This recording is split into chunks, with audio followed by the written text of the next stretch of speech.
नमस्ते स्टूडेंट्स, आइए आज हम फिर चर्चा करेंगे हमारा जो चैप्टर है 12th सर्कल। उसके 2 या 3 डाउट आपको और बताऊंगा मैं, जो कि बड़े हैं। उसके बाद आप खुद करेंगे, बाकी बच्चे हुए सवालों को नहीं आए तो आप मेरे से पूछेंगे। हालांकि लास्ट वीडियो मैंने कहा था कि आज ही हम समाप्त करेंगे, पर 2-3 डाउट अच्छे डाउट हैं, वो मैं आपको बताना चाहूँगा और उसके बाद हम इस चैप्टर को फिनिश करेंगे और 13 चैप्टर स्टार्ट करेंगे। तो देखिए स्टूडेंट्स, हमने डाउट मिसलेनियस के सोल्व कर रहे थे, उल्टे क्रम से हमने 33, 32 कर लिया था। अब 31 का नंबर आता है, तो एट फर्स्ट मैं आपको डायग्राम बनाता हूँ कि इसमें क्या क्या हमें गिवन है।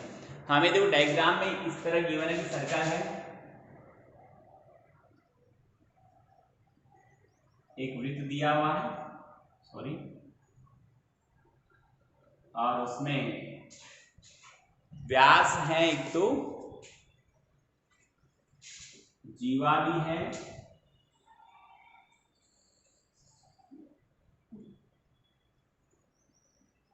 यहाँ एक केंद्र से होकर आता है, इस तरह से ये भी ज्वाइन है, और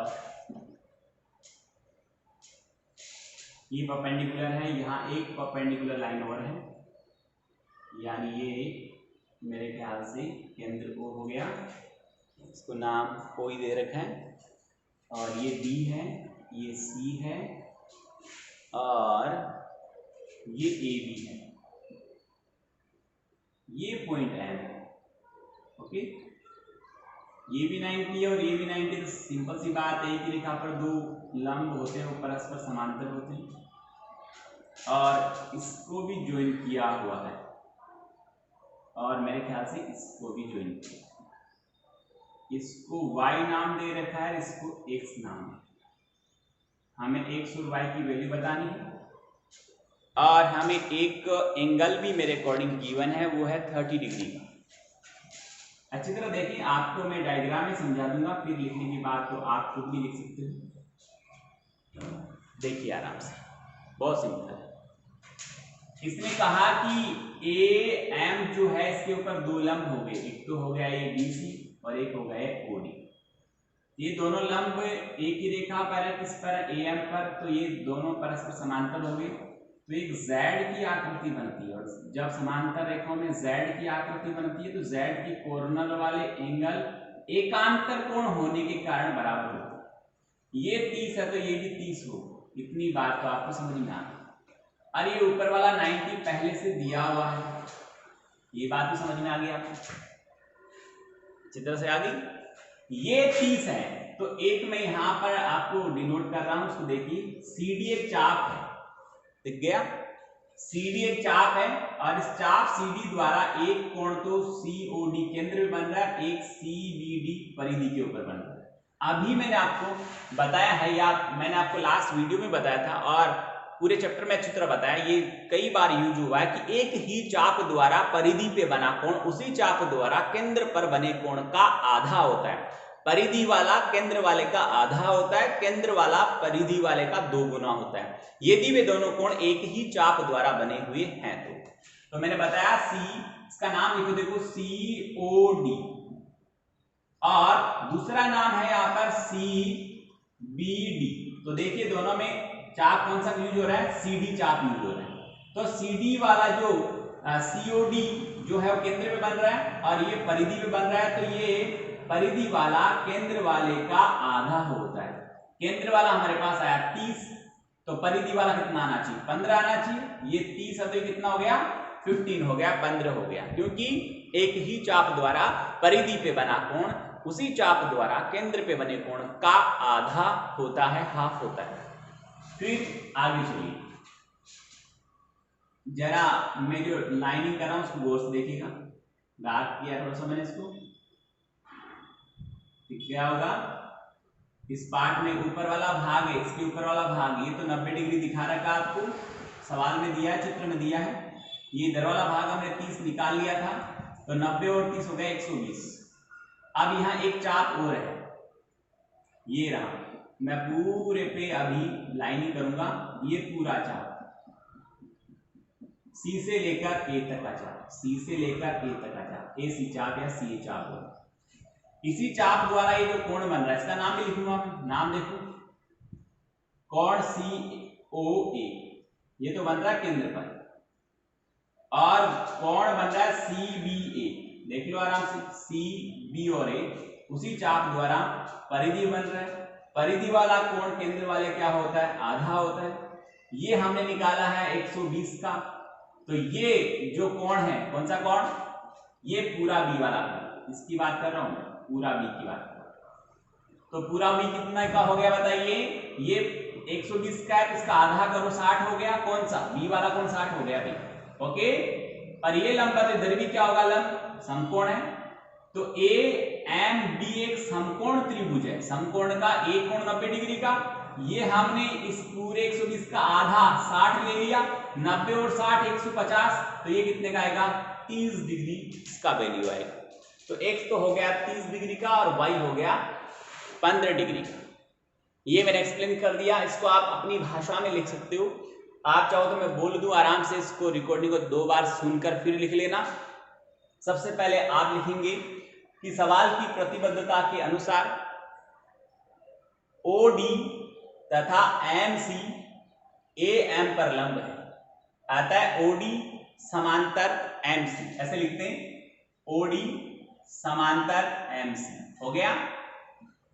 आप कहेंगे कि चूंकि कोण BCO बराबर 30 डिग्री है, तो जो कोण है हमारा DOC वो भी 30 डिग्री होगा।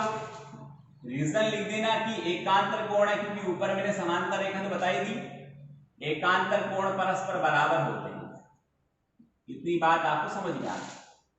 अब आप आगे ध्यान देंगे तो ये कहेंगे कि चूंकि कोण जो CBD बराबर आधा है कोण COD, और रीजन लिख देना, बार बार नहीं बोलूंगा, एक ही चाप द्वारा परिधि पे बने कोण उसी चाप द्वारा केंद्र पर बने कोण का आधा होता है, ये रीजन हो गया। आगे बात करिएगा, तो कोण जो CBD है, जिसको हमने y कह रखा है, वो आधा है किसका, COD का, यानी 30 डिग्री का आधा है, यानी कितना डिग्री वैल्यू आया इसका, 15 डिग्री, किसका, y। अब देखिए आप ये कहेंगे कि कोण जो AOC है उसमें 2 भाग हैं, एक तो है AOD और प्लस कोण DOC। तो AOD तो 90 का है, इवन है पहले से, ये 30 का है, तो ये टोटल हो गया 120। कोण जो AOC है पूरा 120 का है। फिर इधर लिख देना कि चूंकि कोण A B और C आधा है कोण AOC का, कारण वो यहां लिख दिया, यहां बार बार लिखने की जरूरत नहीं है, एक ही चाप द्वारा परिधि पे बना कोण उसी चाप द्वारा केंद्र पे बने कोण का आधा होता है। तो कोण आपका जो ABC आया वो आएगा हाफ ऑफ 120, किसका, AOC का, हाफ ऑफ 120 इज इक्वल 60 दिया गया, B वाला 60 का है। आप कहेंगे चूंकि त्रिभुज AMB एक समकोण त्रिभुज है, एक राइट एंगल त्रिभुज है, समकोण त्रिभुज है, तब कोण AMB 90 है, समझ में आ गया। इसलिए कोण जिसको हमने BAM या x डिग्री कह रखा है वो निकाला जाएगा 180 माइनस 90 और प्लस 60, ये हो गया 180 माइनस 150, और that means the value of x become 30 degree. Students board पे एक बार गौर से देख लें, ये हमारा डाउट नंबर 31 है। उम्मीद करता हूँ आपको अच्छा लगा होगा, समझ में आया होगा, अच्छी तरह देखें समझे, वीडियो 2 बार रिमाइंड कर दें, कितना अच्छा फायदा है। क्लास में पढ़ाया जाता है तो पढ़ाने के बाद इरेज हो गया, आपको दोबारा घर जाकर समझ में नहीं आया तो देखने का मौका भी नहीं मिलता है, समझने का मौका भी नहीं मिलता है। यहाँ कितनी अच्छी सुविधा है क्या 5 बार देखो, एक बार समझ में नहीं आता, 5 बार देखो, 6 बार देखो, जब भी टाइम मिले तब देखो। क्लास में तो फिक्स टाइम है, पीरियड चला गया, उस पीरियड में आप किसी काम से बाहर थे तो आपकी पढ़ाई मिस, पर यहाँ पढ़ाई मिस होने के चांस ही नहीं है। आप चाहो तो फिजिकली क्लास से भी ज्यादा अच्छी पढ़ाई आप ऑनलाइन क्लास में कर सकते हो। आपको जब टाइम मिले, जैसी सुविधा हो, उसके अनुसार पढ़ें और जितनी मर्जी हो उतनी बार उस लाइन को रिपीट करके देखें, बार बार प्ले करके देखें कि ये मेरे को समझ में नहीं आया, दोबारा देखूं सर ने कहां पर डायग्राम बनाया था, किस तरह से बनाया था। हर चीज को आप आराम से रिप्ले करके अच्छी तरह समझ सकते हो यदि आप कोशिश करते हो तो। आगे देखिए स्टूडेंट्स, मैं डाउट नंबर 30 की बात करूंगा।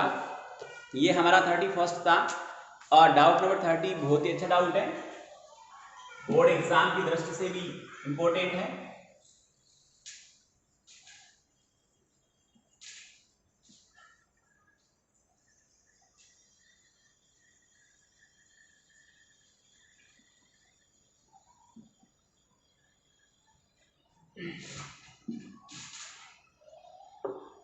हमारे पास वही एक सर्कल है और उस सर्कल में दो जीवा इस प्रकार है कि एक जीवा दूसरी की दो गुनी है। ये जीवा ए भी है, ये जीवा ए सी, ये इसका केंद्र है।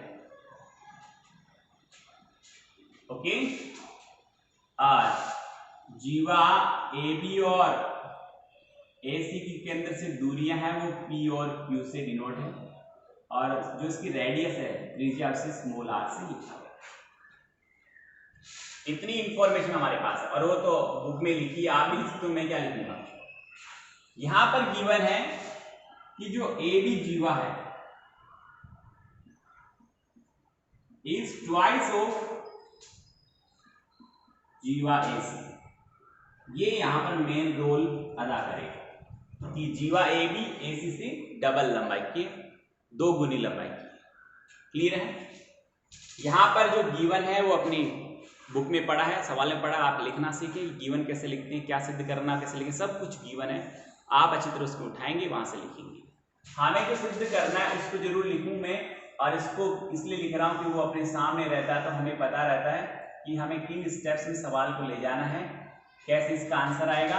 यहाँ पर 4q square is equal P square plus 3r square, ये हमें प्रूव करना है। आज ये बहुत सिंपल है, मैं यहाँ पर कोई डायग्राम में संशोधन नहीं करूंगा, यानी कोई रचना कंस्ट्रक्शन नहीं करूंगा। डायरेक्टली मैं उत्पत्ति की बात करूंगा और ये कहूंगा कि समकोण त्रिभुज, आपको भी दिख रहा है आराम से, समकोण त्रिभुज, यहां इसको मैं m नाम देता हूं और इस पॉइंट को n नाम देता हूं। देख लीजिए आराम से, ये m है और ये n है। यस, समकोण त्रिभुज O M E हो गया। से आपको अच्छी तरह दिख रहा है कि एक समकोण त्रिभुज में पाइथागोरस थ्योरम लगाएं तो आप लिखेंगे am स्क्वायर आधार स्क्वायर प्लस लंब स्क्वायर और इज इक्वल कर्ण स्क्वायर। am अभी अननोन है वैल्यू हमें, और OM को P से बता रखा है और ये R से बता रखा है। इक्वेशन नंबर फर्स्ट हो गया। अब आप कहेंगे कि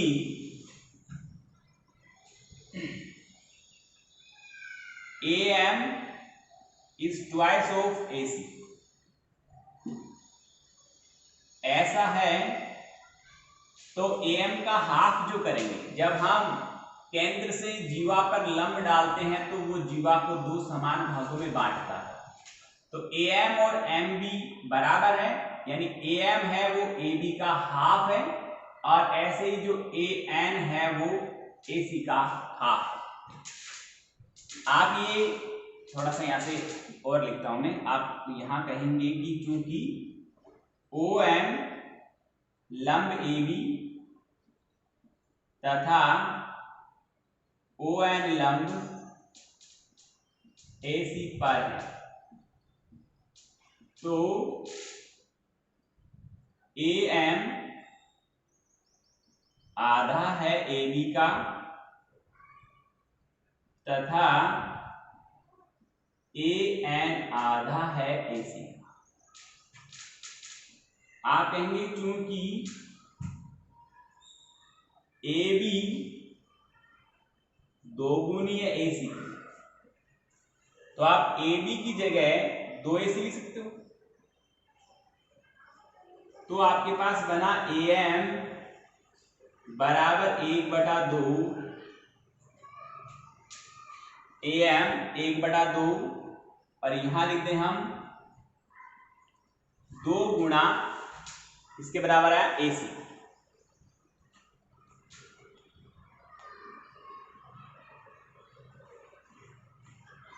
ओके, आ गया इतना। अब यहां हम इसको आगे बढ़ाते हैं तो 2 से 2 कैंसिल हो गया, sorry AM is equal AC हो गया। और AC क्या है, AN के दोगुनी के बराबर है, तो 2AN लिख दिया मैंने। इस स्टेटमेंट को यूज करेंगे हम। कहां करेंगे देखिए, मैं लिखूंगा एक और समकोण त्रिभुज है हमारे पास, और वो है ONAC। क्या आया कि AN square plus Q square, इसको अपन ON कहते हैं, इज इक्वल OA स्क्वायर। ये भी समकोण त्रिभुज है।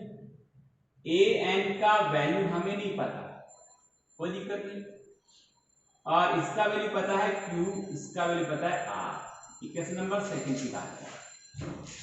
हम इसमें क्या करेंगे, AM है, इसको चाहो तो थोड़ा सा और इक्वेशन सेकंड इसको दो, थर्ड इसको दो, और फिर यहां पर एक लैंग्वेज देखो कि समीकरण 1, 2 व 3 से सारा समाधान ही हो जाएगा। 1, 2 व 3 तीनों समीकरणों से मान रखूंगा, तो AM की जगह तो यहां लिख दूंगा 2AN, AM की जगह 2AN, थोड़ा सा जगह है फिर भी कम पड़ती है।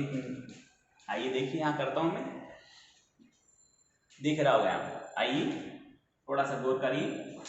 मैं समीकरण 1, 2, 3 से यूज करूंगा कि AM की जगह लिखूंगा 2AN, तो AM की जगह 2AN देख लीजिए आराम से, होल स्क्वायर हो गया, प्लस P स्क्वायर ऑलरेडी पड़ा है, R स्क्वायर ऑलरेडी पड़ा है, ठीक है। और AN का वैल्यू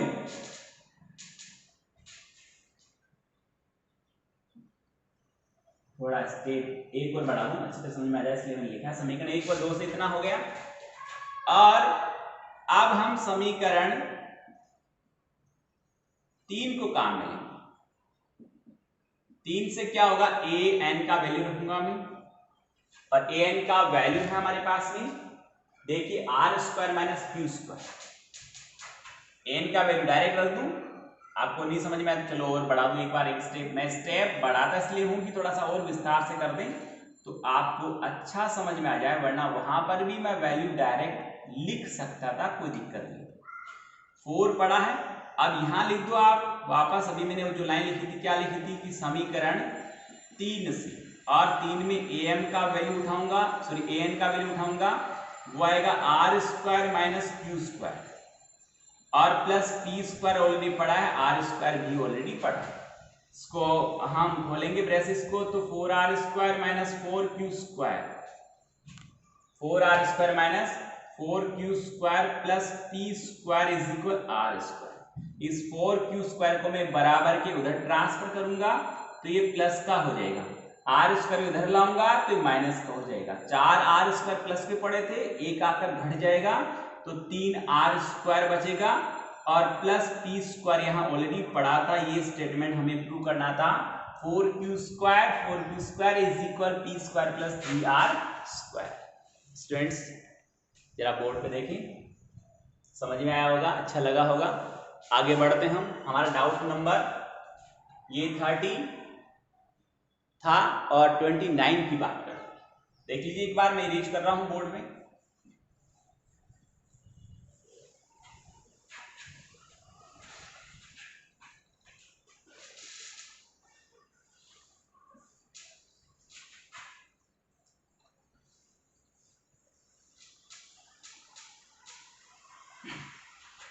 वो है स्टूडेंट्स कि 29 वृत्त, एक वृत्त की जीवा √2 सेमी है और 2 सेमी लंबाई वाली जीवा द्वारा, सवाल यूं है, एक वृत्त की त्रिज्या √2 सेमी है और 2 सेमी लंबाई वाली जीवा द्वारा यह वृत्त को 2 वृत्तखंडों में विभाजित किया। चित्र बनाकर बताता हूं मैं आपको कि एक वृत्त है,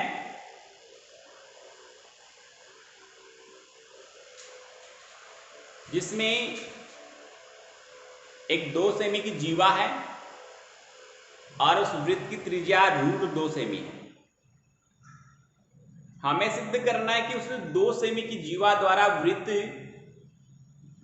के शेष भाग यानी दीर्घ वृत्त खंड पर बने प्रत्येक कोण का मान 45 डिग्री होगा। अभी बताते हैं डायग्राम में, देखो डायग्राम से जल्दी समझ में आएगा क्या कहना चाह रहा है। हम सवाल पढ़ते तब उतना समझ में नहीं आता, डायग्राम हो तो जल्दी समझ में आता है। एक जीवा है, 2 सेमी लंबाई बताई गई उसकी, ये इसका केंद्र ले लिया मैंने, उसकी त्रिज्याएं हैं वो √2 सेमी की है, दोनों ही। केंद्र O से इसके लंब डाला, OM नाम दिया। देख लें वापस, एक जीवा है AB, इसकी लंबाई 2 सेमी है और वृत्त का केंद्र O है, त्रिज्याएं OA और OB √2 सेमी की है और मैंने केंद्र O से जीवा AB पर लंब डाला, इसको मैंने नाम OM दिया है। हम जानते हैं कि केंद्र से जीवा पर डाला गया लंब जीवा को समद्विभाजित करता है। पूरी जीवा 2 सेमी की थी तो ये इधर वाला भाग 1 सेमी हो गया, इधर वाला भाग भी 1 सेमी हो गया। इतनी बात मेरे को लगता है 100% आपको समझ में आ गई। और पूरी जो जीवा है AB, उसकी लंबाई हमें 2 सेंटीमीटर गिवन है। अब मैं यहाँ डायरेक्टली जो गिवन है वो सवाल में पढ़ा वो आप लिख सकते हैं। मैं डायरेक्टली जो वैल्यू यहाँ पर काम में लूंगा वो ये रहेगी मेरी कि मुझे सिद्ध करना है, टू प्रूव में जो है वो लिखना चाहिए हमेशा कि जीवा AB द्वारा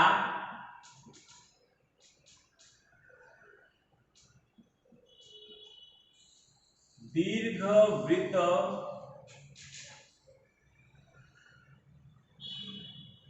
खंड में बना कोण 45 डिग्री का होगा। ठीक है सर। अब देखिए, रचना कुछ नहीं करनी, आपको सिर्फ उपपत्ति के पद लिखने और उसमें ये लिखना है कि त्रिभुज AOB में OA बराबर OB बराबर √2 सेमी तथा AB बराबर 2 सेमी, इतना हमें सवाल में दिया है। तब क्या करेंगे, हम देखते हैं स्टूडेंट्स यहां कि त्रिभुज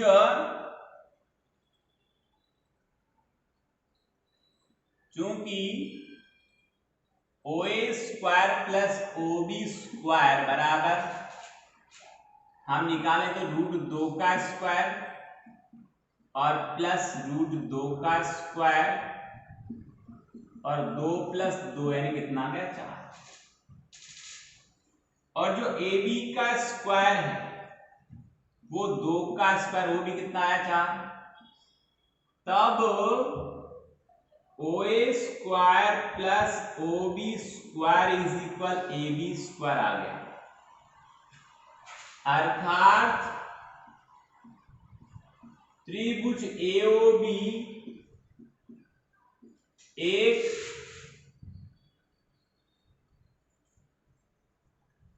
समकोण त्रिभुज है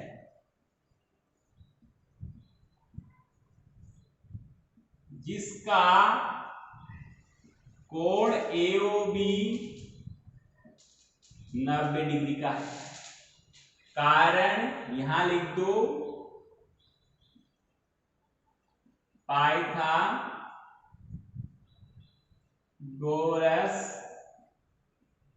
प्रमेय से या प्रमेय के विलोम से, पूरा लिख दो,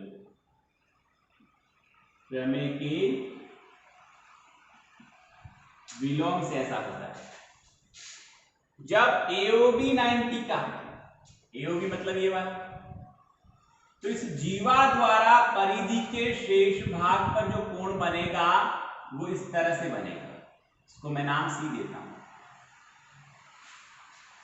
जीवा वृत्त के दो भाग बना देती है, प्रत्येक भाग को वृत्तखंड कहते हैं। छोटे वाला लघु वृत्तखंड होता है, बड़े वाला दीर्घ वृत्तखंड होता है, ठीक है ना। तो आप कहेंगे यहां पर कि क्योंकि कोण ACB कोमा जीवा AB द्वारा दीर्घ वृत्तखंड पर बना कोण है।